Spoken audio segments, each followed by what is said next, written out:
Kua piki ake te tokomaha o ngā tāngata e pōti ana I ēnei kōwhiringa pōti ārohe I te 5 ōrau o roto I ngā tau ki te 10 ōrau I tēnei tau. He oi aha kua tērā rongo pai, hei tā te minita I ngā take Māori a Peter Sharples, ka re tonu ia I te rata ki te whakaaro mo tētahi kaunihera matua ki roto o Tāmaki Makaurau. I te mea ka re tonu a ia I te kite hua I roto I tērā whakaaro mo te iwi Māori. E whānoa nā rā ka mutu ai nā mahi pōti a te iwi o Tāmaki Makaurau, kia kite kowai hei koro matua. Engari tērā tonu nā a wanawana o te mānai o te Pāti Māori mo te rohe o Tāmaki Makaurau ki tēnei take.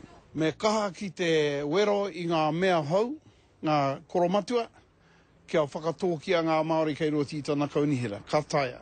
Hei tā te minita take kaunihera a Rodney Hyde, kua mutu nā wanawana a te iwi Māori ki te whakakorena o nā tūru Māori ki te whaitua nui o Tāmaki Makaurau. Ko tā pita, herereke anō te kōrero.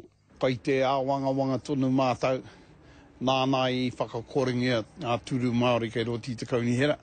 Ka whawhai tonu mātau ngā Māori o Tāmaki Makaurau. Engari pea kua pau ke te wā mo te Māori.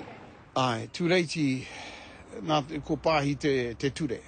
Engari, kai te koromatua te mana, ka taia ia, me tana kaunihera ki te whakatūturu Māori.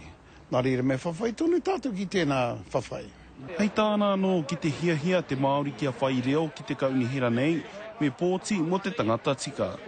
Whakai ana a Len Brown.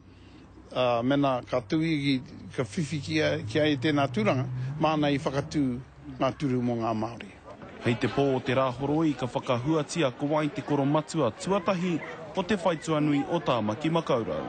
Ka paratā whai te karere.